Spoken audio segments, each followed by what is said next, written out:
दोस्तों,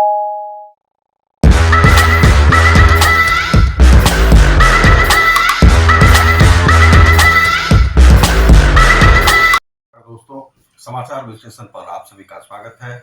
आज मैं जो विषय बताने जा रहा हूं वह मैं बताने जा रहा हूं कि आज संसद का उद्घाटन, जो नया संसद बना है उसका उद्घाटन प्रधानमंत्री मोदी ने कर लिया है। सिग्नल की भी स्थापना हो चुकी है और वहां पर बहुत सारे ऐसे कार्य हुए जो नए संसद के लिए और अमृतो महोत्सव पर यह बड़ा ही आवश्यक था और वह हुआ है वहां पर, जो पहले कभी नहीं हुआ था। अब यह है कि उसमें प्रधानमंत्री मोदी ने एक बहुत ही बड़ा कार्य किया है। वह लगता है जैसे कि टीम अन्ना के अंग हों और वह जो चाहते थे वह वहां पर हो चुका है।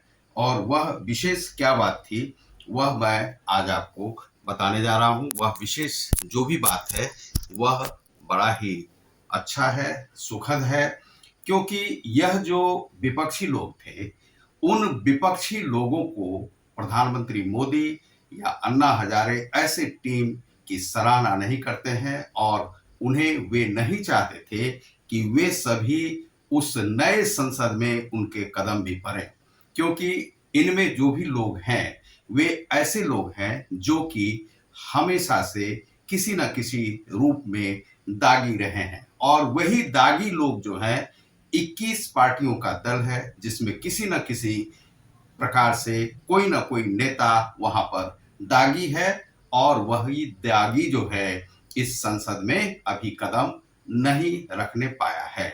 तो उसी विषय में मैं आज बताऊंगा और यही समय है, सही समय है। यह जो प्रधानमंत्री ने कहा वास्तव में यही समय है, सही समय है। तो आप देख रहे हैं रतिकांत सुमन को समाचार विश्लेषण पर।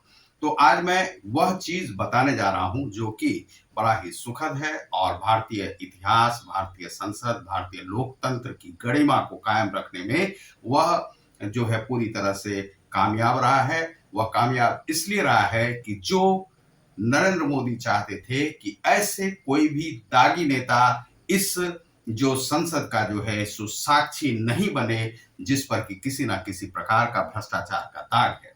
और अन्ना हजारे का लगता है कि यह पूरी तरह से आज जो है उनका जो है यह कार्य देश में किया गया है। अन्ना हजारे जो चाहते थे कि भ्रष्टाचार को किसी भी तरह से मिटाया जाए और वास्तव में वे अरविंद केजरीवाल से भी प्रसन्न नहीं थे। तो इसमें जो भी नेता आप देखेंगे, जो लिस्ट में मैं आपको बताने जा रहा हूं, वे वही लोग हैं। चाहे राहुल गांधी हो तो राहुल गांधी जो है ईडी के दायरे में है और किस लिए हैं वह आप जानते हैं। सोनिया गांधी ईडी के दायरे में है, वह किस लिए हैं वह आप जानते हैं। उधर जो ठाकरे हैं जो कि अभी गवर्नमेंट में थे महाराष्ट्र में, वह भी ईडी के दायरे में है। राउत जो है सो ईडी के दायरे में है, उनसे भी ईडी की पूछताछ चल रही है, वह आप देख रहे हैं। जो ममता बनर्जी की सरकार है वह ईडी के दायरे में है। यहाँ पर तेजस्वी यादव जो है ईडी के दायरे में है, तेजस्वी यादव का पूरा परिवार ईडी के दायरे में है और उन पर भ्रष्टाचार का आरोप लगा हुआ है। दूसरा है कि यहाँ पर जो नीतीश की सरकार है वह भी पूरी तरह से जो है सो दूध की धुली हुई नहीं है। उन पर भी किसी न किसी रूप से जो है सीबीआई का यहाँ पर चाहे भागलपुर का हो या मुजफ्फरपुर का हो, वह सब जो है जांच यहाँ पर चल ही रही है। तो वही लोग उस संसद में नहीं घुसने पाए हैं जिन पर कि भ्रष्टाचार का थोड़ा भी दाग लगा हुआ है। वे सभी दागी नेता हैं और वे स्वयं ही वे बाहर रह गए। तो अब मान लीजिए कि तेजस्वी यादव या कोई भी जो राजद के जो सदस्य हैं वह यदि कहते हैं कि वह दिखाते हैं ट्वीट करके कि यह ताबूत से संसद की तुलना करते हैं, तो भाजपा ने कहा कि यह आपका भविष्य है। ताबूत जो है वह विपक्षियों का भविष्य है और जो यह संसद है वह भविष्य देश का है। तो यह वास्तव में भाजपा के जिन लोगों ने भी कमेंट किया है वह बहुत अच्छा किया है और इसमें नरेंद्र मोदी पूरी तरह से यहाँ पर समर्थ रहे और उन्होंने बता दिया है उन लोगों की अपनी औकात क्या है जो कि भ्रष्ट हैं, भ्रष्टाचार से देश को चलाना चाहते हैं, जो अपने घरों को करोड़ों अरबों से भरे हुए हैं और देश के संसद में घुसना चाहते हैं, प्रधानमंत्री बनना चाहते हैं। उन लोगों को वे औकात बता दिया है उन्होंने। तो वास्तव में क्या है कि ये जो भी नेता है यहाँ पर आप देखेंगे कि 21 दलों का जो भी है उसमें चाहे वह ममता बनर्जी की सरकार से हो तो वहां पर भी ईडी का जो है सो बराबर जो है सो वह घोटाले की जांच हो रही है और वहां पर भी दागी निकल रहे हैं 300 साढ़े 300 करोड़ का एक एक जगह से जो है कैश निकलता है। उसी तरह से महाराष्ट्र की जो सरकार थी सुशांत सिंह की जब मौत हुई थी उसके बाद भी वहां पर भ्रष्टाचार को कम नहीं किया गया। तो जो वहां पर ठाकरे परिवार है वह भी जो है सुदागी है। वहां पर राउत जो है संजय राउत भी ईडी के दायरे में है और यहाँ पर तेजस्वी यादव और उनके पूरे परिवार जो है सो ईडी के दायरे में है। तो आखिर कौन लोग बचे हैं? तो अन्ना हजारे का पूरा जो है सो जो वह करना चाहते थे वही अन्ना हजारे की जो बात को लेकर के यहाँ पर नरेंद्र मोदी आज आए हैं और नरेंद्र मोदी ने दिखा दिया है उन भ्रष्टाचारियों की औकात कि तुम्हें संसद में घुसने की आवश्यकता नहीं है और घुसो भी नहीं। और यह भारतीय लोकतंत्र के इतिहास में यह नया जो है एक फलसफा एक नया पन्ना जो है सो लिखा गया है जिसे नरेंद्र मोदी ने आज लिखा है।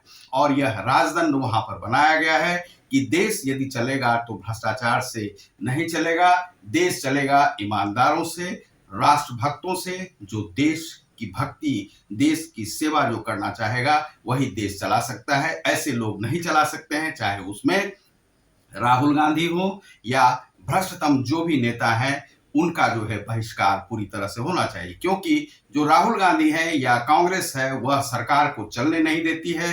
पुराना जो संसद है वहां पर जो बार बार जो है सो वहां पर अवरोध उत्पन्न किया जाता था विपक्षियों के द्वारा और संसद नहीं, जो पैसा जो है इनकम टैक्स का वह जो है जनता का करोड़ों रुपया जो है सो वहां पर बर्बाद किया जाता है। क्योंकि संसद पर जो जनता का जो पैसा है टैक्स का पैसा जो है पूरी तरह से वहां पर खर्च होता है जिसे जो है वहां पर बर्बादी होती है और उसे जो है राहुल गांधी या कांग्रेस जो है सो चलने नहीं देती है या राजद जो है चलने नहीं देती है। अब तो उसमें जदयू भी शामिल है तो जदयू अपने को पाक साफ नहीं दिखा सकती है क्योंकि यदि उनकी सरकार भ्रष्टाचार के माध्यम से जो उनके संलग्नी जो पार्टी है उनके साथ यदि चल रही है तो यह कहीं से भी शुभ नहीं है जदयू के लिए। तो जदयू अब अपने आप को पाक साफ नहीं बता सकती है, चाहे वह बिहार की सरकार हो या कहीं की भी सरकार हो, चाहे ममता बनर्जी हो या कुछ भी। यदि वे लोग जो हैं सो अपने को शुद्धतम नहीं कर सकते हैं तो राष्ट्र चलाने का अधिकार उनके पास नहीं है। जो लोग वहां पर जिन पर ईमानदारी है और जो सरकार चला रहे हैं जो नरेंद्र मोदी के साथ थे वे स्वच्छतम थे, उन पर जो है भ्रष्टाचार का किसी भी प्रकार का आरोप नहीं है और यहाँ पर शुद्धतम शासन है। यह अन्ना हजारे के द्वारा जो है प्रेरणा से यहाँ पर यह जो है यह कदम उठाया गया है। वे सभी लोग भ्रष्टाचारी लोग अपने आप बाहर चले गए तो यह बड़ा ही शुभ संकेत है। इसी प्रकार से वे लोग बाहर रहे तो बड़ा ही अच्छा है, भाजपा के लिए भी अच्छा है, नरेंद्र मोदी के लिए भी अच्छा है और जो भी भाजपाई लोग हैं उनके लिए अच्छा है। तो आप देख रहे हैं समाचार विश्लेषण को। बहुत बहुत धन्यवाद। नमस्कार।